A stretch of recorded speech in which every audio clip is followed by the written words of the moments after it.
कहते हैं लड़कियों में बचपन से ही सजने धजने का शौक पैदा हो जाता है। कुछ को सिर्फ दिखने में आगे होना होता है तो कुछ पढ़ने लिखने में आगे होती है। किसी को सीईओ बनना होता है तो किसी को अच्छी बहू। पर प्रिया तो इन सारी कैटेगरी से ही बाहर थी। सुबह खाने की टेबल पर बैठी प्रिया जोर जोर से अपनी माँ को आवाज लगा रही थी। और कितनी देर मम्मी? एक पिज्जा में इतनी देर लगती है क्या? और अगर फ्री नहीं थी तो नहीं देती ना मुझे ब्रेकफास्ट।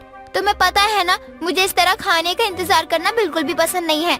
अपनी बेटी की बात सुनकर रसोई में से आवाज देते हुए प्रेमा कहती है, अरे हाँ भाई हाँ, सुबह सुबह पत्थर तोड़ के आई है ना तू, जैसे तेरे को भूख बर्दाश्त नहीं हो रही अब। अरे सुबह सुबह मैं 4 बजे उठती हूँ, 4 बजे। फिर पौधे में पानी डालना, नहाना, बर्तन धोना, भगवान जी की पूजा करना, भोग लगाना, ये सब करती हूँ मैं। और तुम क्या करते हो? घोड़े बेचकर सोते रहते हो उस टाइम। तो तुम लोगों के कारण ना मैं योगा भी नहीं कर पाती हूँ। मुझे योगा करने का समय मिले उससे पहले तू महारानी मुझे भूख के लिए बोल देती कि मुझे भूख लगी है, मेरे लिए खाना लेके आओ। तुम लोगों के कारण ना मैं ना 2 बजे खाना खाती हूँ, 2 बजे। इतनी जल्दी तेरे को भूख लगी है ना, तेरे लिए ना पराठे ले आती हूँ और उसको ना चढ़ लियो, मतलब तू खा लियो। अरे आपको तो पता है कि हमारी बिटिया पिज्जा के अलावा कुछ नहीं खाती, तो कुछ और खाने के लिए कैसे बना देती हो उसके लिए? अरे वो बच्ची है, उसका पिज्जा खाने का मन है तो बना दो। और वैसे भी रोज तो खाती है, एक दिन और खा लेगी, 2 दिन और खा लेगी तो क्या हो गया? अरे बच्ची है, जिद वो नहीं करेगी तो आप जैसी बुढ़ी करेंगी। मेरा मतलब है हम जैसे बड़े लोग थोड़ी करेंगे, बच्ची ही करेगी ना। बना दो। अपने पति के खाने की थाली के लिए प्रेमा डाइनिंग टेबल के पास आती है। ये बेटी बेटी बोलकर ना आपने इसको सर पे चढ़ा रखा है। आप नाश्ता कीजिए और ऑफिस जाइए। आप तब तक इंतजार करेगी। अगर ज्यादा भूख लगी है ना, पराठे रखे खा ले, वरना तेरे को पिज्जा खाना है तो थोड़ी देर आराम से रह। पता नहीं करमजली को कैसी ही भूख है इसकी कि पिज्जा खाकर तभी शांत होती है इसकी भूख, वरना तो पता नहीं आतंक की बचा देती है। अरे भूखा इंसान ना पत्थर भी खा सकता है, और तू तो ये पराठे भी नहीं खा सकती है। नहीं मम्मी, मेरी भूख ऐसी नहीं है। सबकी भूख अलग अलग होती है। जैसे सबके बच्चे और पति अलग होते हैं, तो मुझे अपनी भूख को शांत करने के लिए उसे पिज्जा ही देना पड़ता है, वरना वो तबाही मचा देती है। क्या करूं? पिज्जा और कोल्ड ड्रिंक, यही तो जीवन है। मन करता है बस यही खाती जाऊं। अरे इसकी बातें सुनो करंजली की, लग रही है ये 25 साल की है। तभी प्रेमा की पड़ोसन आती है। बिल्कुल भी नहीं प्रेमा, तेरी बेटी से मेरी बेटी 2 साल छोटी है, फिर भी देख पूरी रसोई संभाल लेती है। मैं तो बिस्तर पे से उठ के 1 गिलास पानी भी नहीं लेती, सारा काम वही करती है। आ गई आंटी जी आप मेरी खुशियों को आग लगाने। मेरा मतलब है आपको पानी लेने उठना ही क्यों पड़ेगा? आपके तो बिस्तर के बाजू में ही एक गार्ड है ना। अरे मुझे लगा था इसकी खाने की ही आदत है। मुझे क्या पता था इसकी जुबान भी इतनी लंबी हो चुकी है, बोलने की भी आदत लग गई है इसको। देख रहे हो जी इसकी जुबान कितनी ज्यादा लंबी चल रही है। अरे रहने दे प्रेमा, जितना मुंह खोलना है खोल ले दे। ससुराल में जाएगी ना तो इसकी सास इसे लाइन पे ला ही देगी। फिर से वही सब। अरे मुझे नहीं करनी शादी। पापा देखो ना मम्मी को कैसे बोल रही हैं। पर इस बार तो प्रिया के पापा भी उसका साथ नहीं देते।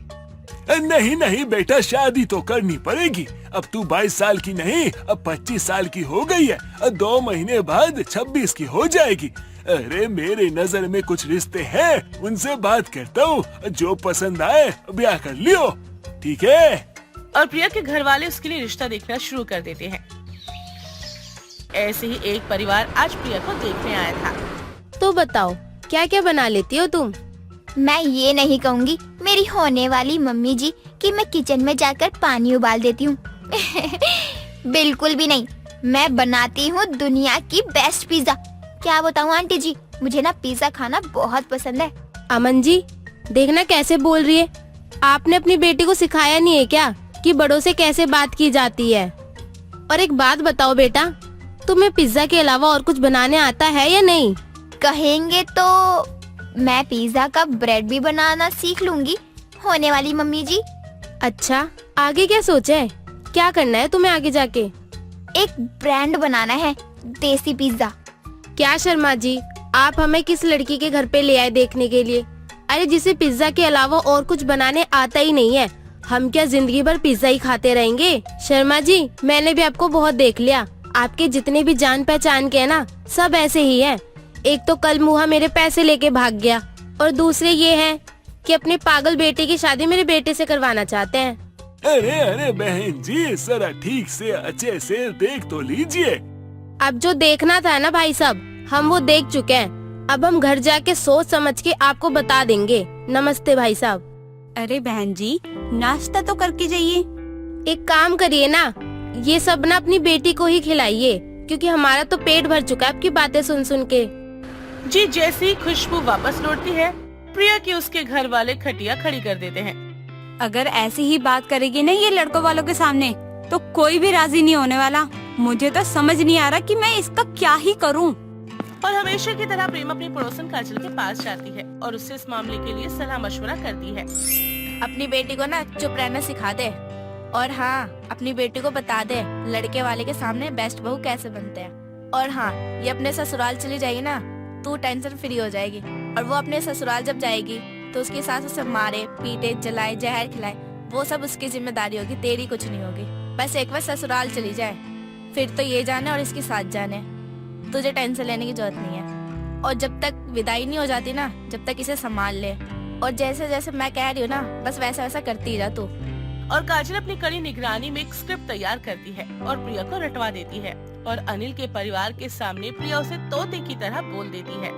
आजकल की बहुएं तो पता नहीं कैसे काम चोरी कर लेती है। आंटी जी, मुझे तो समझ में नहीं आता। मैं तो रोज पापा के लिए खिचड़ी बनाती हूँ, मम्मी के लिए पूरी कचौरी, क्योंकि पापा को जरा सादा खाना पसंद है ना, पर मम्मी को ना चटपटा। अब एक ही खाना बनाकर सभी को परोस देना सही नहीं लगता ना। अगर खाना ही है और बनाना ही है तो क्यों ना सबकी मर्जी का बनाया जाए, और गृहिणी के लिए तो ये धर्म होता है ना। हाँ हाँ प्रिया। प्रिया की ऐसी बातों से मनीषा का मन पिघल जाता है और वो शादी के लिए राजी हो जाती है। चट मंगनी पट ब्याह करके प्रिया अनिल के घर आ जाती है। अगली सुबह प्रिया आराम से 10 बजे उठकर अपने कमरे से बाहर आती है। अरे बहू की माँ ने तो कहा था कि 4 बजे उठ जाती है। वैसे तो आपकी माँ ने भी आपके बड़े गुणगान किए थे, पर वो सब सच तो नहीं निकले ना। शादी ब्याह के मामले में 19-20 तो चलता ही है। और मनीषा जी, कल ही तो शादी हुई है, थक गई होगी। बड़ी ही भूख लग रही है। ये मुझे उठते ही भूख क्यों लग जाती है? मम्मी जी, हमारे पास ब्रेड होगा क्या? हाँ बहू, फ्रिज में रखा हुआ है, पर तू बोल क्या बनाना है तुझे, मैं बना देती हूँ। बोल दिया तो राज खुल जाएगा ना। मम्मी जी, 2-4 दिन तो मुझे ड्रामा करने दीजिए। मम्मी जी, मेरे रहते आप काम करे अच्छा नहीं लगता, मैं बना लेती हूँ। अच्छा ठीक है बहू, बना ले, पर 1 हफ्ते तक ना तू अपने सिवा किसी का काम नहीं करेगी, वरना लोग क्या कहेंगे कि नई बहू के आते ही उसको काम में लगा दिया। पूरे 1 हफ्ते तक प्रिया जी मन भरकर पिज्जा बनाती है और किचन में खड़ी होकर फटाक से खा जाती है। अब प्रिया को अपने ससुराल में आए पूरे 7 दिन हो गए थे और उसके ससुराल पहुंचती है उसकी ताई सास उजाला। अरे कोई है घर पर या नहीं? अरे भाभी, आइए आइए। आप ये बताइए कि आप शादी में क्यों नहीं आई थी? आप शादी में आकर बच्चों को आशीर्वाद देते तो मुझे बहुत अच्छा लगता। अरे तो अब आ गई ना, तो फिक्र मत कर, बहू के हाथ का खाना खा कर ही जाऊंगी मैं। अरे आपके साथ तो आज हम भी बहू के हाथ का खाना खाएंगे। अरे प्रिया बहू, आज से ना रसोई का श्री गणेश कर दे। प्रिया किचन में जाती है और जोरों शोरों से खाने की तैयारी में लग जाती है। सभी डाइनिंग टेबल पर खाने का इंतजार कर रहे थे। प्रिया खाना लेकर बाहर आती है। ये क्या है प्रिया बहू, ये कौन सी गोल गोल सी चीज ले आई तू? मम्मी जी, इसे पिज्जा कहते हैं, खाकर देखिए तो जुबान हरी ना हो जाए तो कहिएगा। उजाला जैसे ही पिज्जा का बाइट लेती है, उसको तो मूड ही बन जाता है। माफ कीजिएगा भाभी जी, बच्ची है, ये क्या ले आई तू प्रिया? इस तरह ऐसा खाना रसोई में बनाते हैं क्या बड़ों के लिए? बड़े आए तो कुछ अच्छा सा खाना बना के लाती, ये क्या ले आई है पिज्जा विज्जा? अरे तू चुप कर, जमाना मॉडर्न है, तेरी बहू ने मॉडर्न डिश बनाई है। वाह वाह बहू, जीती रह। क्या पिज्जा बनाया है तूने? इसके अंदर तो पनीर भी है। ये डिश ना बस बाहर से विदेशी है, अंदर से तो अपनी देसी है। अरे खाकर तो मजा ही आ गया। प्रिया तो अपनी ताई सास की तारीफ सुनकर टेंशन फ्री हो जाती है। उजाला प्रिया के हाथ में 2000 रुपए देकर वापस लौट आती है। पर ये तो नाश्ता था। दोपहर के वक्त मनीषा रसोई में आकर फ्रिज से पालक और पनीर निकालकर बाहर रखती है। प्रिया, दोपहर के खाने के लिए ना मैंने पालक और पनीर निकाल दिए हैं, तू संभाल लेगी ना? जी मम्मी जी, डोंट वरी, बस पालक और पनीर ही तो यूज करनी है, ज्यादा टफ थोड़ी ना है, मैं कर लूंगी। प्रिया दोपहर के वक्त का खाना तैयार करके टेबल लगाती है। अरे बहू, सुबह भी तूने पिज्जा बनाया था और अभी फिर से तूने यही बना दिया। अरे सुबह तो दीदी थी इसलिए मैंने कुछ नहीं कहा, लेकिन अब तो मैं कहूँगी। अरे भाई, मैं ये सब चीजें नहीं खाती हूँ। तुझे मैंने पालक पनीर के लिए कहा था ना, तो तू वही बना के लाती। जाकर ना पालक पनीर की सब्जी बना और साथ में पराठे लेकर आ। क्या मम्मी जी, आप क्या मजाक कर रही हैं? पालक पनीर इस पिज्जा के अंदर ही तो देखिए। मनीषा पिज्जा को ध्यान से देखती है। एक तो तूने खाना नहीं बनाया और ऊपर से झूठ बोल रही है। इसमें पनीर और पालक है मम्मी जी। आपने ये तो नहीं बोला था कि बहू पालक पनीर की सब्जी बना लेना। आपने कहा था बहू मैंने सब्जी निकाल दी है तो दोपहर का खाना बना लेना, तो मैंने बना लिया। अरे सुबह भी तूने इस मैदे का पिज्जा बना दिया था, अभी तू फिर से पिज्जा लेकर आ गई है। तुझे खाना बनाना आता भी है या नहीं आता? नहीं ना मम्मी जी, मुझे खाना बनाना नहीं आता, मैं तो सिर्फ पिज्जा बनाती हूँ। यह सुनते ही मनीषा का पारा चढ़ जाता है और वो सीधा अपने समधन को फोन लगाती है। ये मैं क्या सुन रही हूँ समधन जी? आपने तो कहा था आपकी बेटी को हर चीज आता है बनाने, और यहाँ तो ये हमेशा पिज्जा ही बनाती रहती है और वही खिलाती रहती है हमको। हमारे पास थी ना तो 56 भोग मना लेती थी, लेकिन आग के पास जाके पता नहीं क्या ही हो गया इसको। लेकिन वैसे भी एक बात कहूँ संदन जी, अब ना शादी हो गई उसकी, अब वो आपकी जिम्मेदारी है। अगर आपको जो भी बनवाना आप बनवा सकते हो। अब तो वो आपकी प्रॉब्लम बन गई है, हम क्यों जाने कि उसका क्या है क्या नहीं। अब क्या ही पता वो वहाँ पे जाके क्या क्या बना रही है, पिज्जा बना रही है, क्या बना रही है। ये आपकी समस्या, आप ही जानिए, हमें ना बोलिए। और अपना पल्ला झाड़कर प्रेमा फोन रख देती है। खा लीजिए ना मम्मी जी, और वैसे भी ये हेल्दी है, इसमें पनीर है, पालक भी है। मुझे नहीं खाना। अच्छा, आपको अच्छा नहीं लग रहा है, मैं खा लेती हूँ बस। हाँ हाँ, तू ही खा, और अपने हिसाब से ना अपने लिए ही बनाया कर बर्गर और पिज्जा, और मेरे लिए ना बनाने की ये सब जरूरत नहीं है, मैं खुद बना लूंगी अपना खाना। मनीषा रसोई में जाकर अपने खाने की तैयारी करने लगती है, पर उसकी बेटी के मुंह से पिज्जा की तारीफ सुनकर वो खुद को कंट्रोल नहीं कर पाती और हॉल में आकर अपनी बहू के बनाए हुए पिज्जा को खा लेती है। तुझे क्या लगा बहू, ये सब ड्रामा करके तुम मुझसे काम करवा लेगी? पर मैं इतनी बेवकूफ नहीं हूँ, मैं ना पिज्जा ही खा लूंगी। रात के वक्त सुमित और अनिल दुकान से वापस आते हैं। अपने पति और ससुर को पिज्जा खिलाने के लिए प्रिया बड़ी उत्सुक थी। जैसे ही सभी टेबल पर बैठते हैं, पेश है आलू का पिज्जा। क्या है प्रिया, किसी भी चीज की हद होती है। अगर हम तीनों टाइम पिज्जा ही खाते रहेंगे तो हमारे पेट की हालत खराब हो जाएगी। और तो और मम्मी पापा की उम्र हो गई है, तो वो इस खाने को कैसे पचाएंगे। यह कहकर गुस्से से बिना कुछ खाए अपने कमरे में चला जाता है। इस बात का प्रिया को बहुत दुख होता है और वो रुकती नहीं जब तक वो आटे का पिज्जा बनाना शुरू करती है। फिर पिज्जा? अरे बहू, मैदा खा खा कर मेरा पेट तो बाहर आ जाएगा, साथ में बीमारियां भी ले आएगा।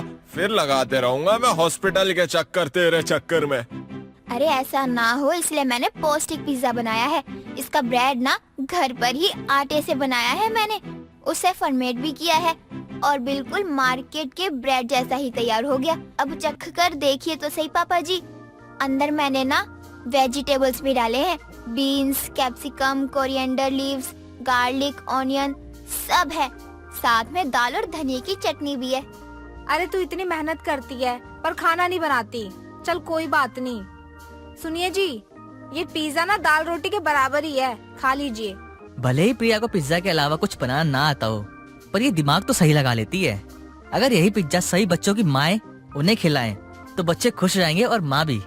प्रिया खाने में भले ही कुछ और ना बना पाए, लेकिन पिज्जा की दुनिया में वो भर भर के वैरायटी बना दिया करती। जैसे अपनी ननद के लिए एयर फ्राइड बीटरूट पिज्जा, अपने पति के लिए फेवरेट करेले पिज्जा और ना जाने क्या क्या, जिसे देखकर मनीषा का डाउट खत्म होने लगा था और वो सीधा प्रिया के पास जाता है और कहता है, मैंने भी दुनिया घूमी है और दुनिया की सारी सोसाइटी के पिज्जा खाए हैं। जिस हिसाब का पिज्जा तुम बनाती हो शायद ही कोई बनाता होगा, तो तुम खुद का कोई स्टार्टअप स्टार्ट क्यों नहीं करती। प्रिया इसको सीरियस ले लेती है और स्विगी पर खुद की नाम की क्लाउड किचन रजिस्टर कर देती है और ऑर्डर लेना शुरू करती है। रोज रोज उसे इतने ऑर्डर मिलने लगे थे कि उसका तो कुछ कहना ही नहीं था। यहाँ तक कि अगल बगल वाले तो रसोई की खिड़की से ही उसके पार्सल लेना शुरू कर देते थे। अरे बहू, मुझे पहले दे देना, मेरा पोता कब से रो रहा है। वो ना सब्जियों वाला पिज्जा देना ताकि उसकी तबीयत खराब ना हो। अब तो पड़ोस में हर जगह प्रिया प्रिया प्रिया के नाम के ही गुणगान हो रहे थे। कमाई के 1 हफ्ते बाद प्रिया 40,000 अपनी सास के हाथ पर रखते हुए कहती है, मैंने जिंदगी में एक फूटी कौड़ी नहीं कमाई मम्मी जी, ये मेरी पहली कमाई है जो मैं आपको देती हूँ। 10,000 रूपए मैंने खुद के लिए रखे हैं, क्योंकि उस 10,000 से मैंने हमारे घर के लिए कुक रख ली है, जिससे आप सबको आपके मन का खाना मिल सके। अपनी बहू का मन देखकर मनीषा की आंखों में आंसू आ जाते हैं और वो अपनी बहू को गले लगा लेती है। अरे आप लोग भी क्या खुशी के मौके पर आंसू बहा रहे हैं। जरा देखिए तो, हमारी बहू का रिपोर्टर इंटरव्यू लेने आया है। हमारी बहू फेमस हो रही है। अरे जीती रहे बहू, अपने घर में ना ये जो किसी ने नहीं किया ना वो तूने किया। प्रिया अपना बिजनेस सेटअप कर लेती है और अपनी कमाई का काम शुरू कर देती है और अपने कुक को सौंप देती है। अनिल का दिमाग लगाना इतना काम करता है कि प्रिया का पिज्जा पूरे शहर में फेमस हो जाता है।